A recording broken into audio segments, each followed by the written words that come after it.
Қайырлы күн достар, қал-жағдайларыңыз қалай? Бүгін мен сіздерге дәл осындай картоп пен тауық етін қалай дәмді етіп қуыруға болатындығын көрсететін боламын. Ең алдымен осылай тауық еті мен пиязымызды турап аламыз. Картопымызды осылай жіңішке етіп, видеода көрсетілгендей етіп турап шығатын боламыз.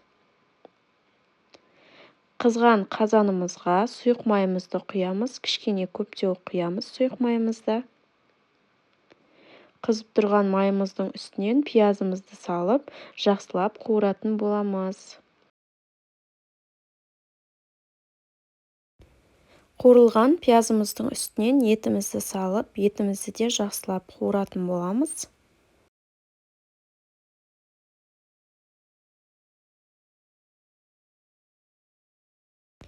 Етімізді бір рет араластырғаннан кейін қақпағын жауып демдеп қоятын боламыз. Сол кезде етіміздің суы шығып, кішкене біздің еттеріміз жұмсақ болып пісетін болады. Етіміз қуырылып жатқан кезде тұз, қарабұрыш, дәмдеуіштеріңізді қосып жіберсеңіздер болады.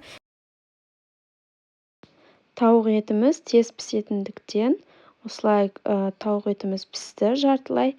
Сол кезде картопымызды салып, картопымызды 2-3 рет аударып қуыратын боламыз.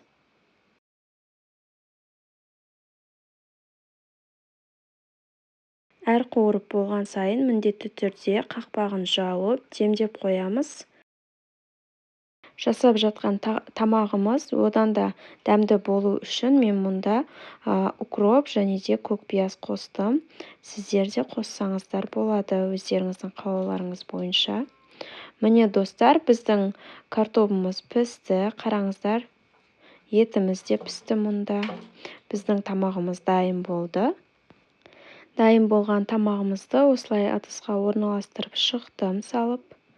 Қараңыздар, өте әдемі көрінеді және тәбет ашарлық болып тұр. Міне біздің тамағымыз дайын. Осылай бетіне өздеріңіздің қалауларыңыз бойынша сәндеп ұсынсаңыздар болады. Бетіне жаңағыдай көкпияз, укроп қоссаңыздар, өте әдемі болып көрінетін болады. Міне достар, біздің тамағымыз дайын болды. Дәл осылай келген қонақтарыңызға да ұсына берсеңіздер болады. Барлықтарыңызға ас болсын.